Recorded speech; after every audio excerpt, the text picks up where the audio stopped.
What's up guys? Welcome back sa aking YouTube channel. So kung bago ka din sa aking channel guys, click nyo yung subscribe button at notification bell para updated po kayo sa mga videos na i-upload ko. So ngayon guys, may maikling video lang ito regarding this coin, which is kumalat ito before no sa Facebook, itong ganitong coin.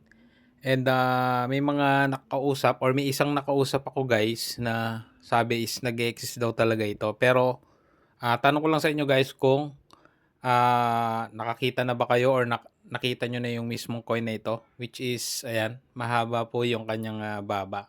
And may mga content din kasi guys na sinasabi daw na ito'y error or rare coin, no? So, sa akin naman guys, bilang isang collector since 2019, hindi ko pa nakikita yung mismong coin na ito ng personal or kahit ibang picture niya, no? Itong picture lang na ito guys. Although, hindi pa naman uso ang AI noon, pero siyempre may mga editing tools naman na dati.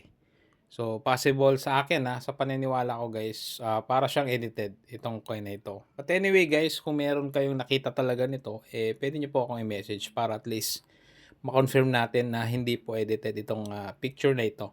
So, ₱5, 2014 po na BSP series po ito. So, yun lang guys. Shinare ko lang sa inyo ito and I hope sana kung talagang totoo is makita talaga natin ang ibang picture nitong coin na ito.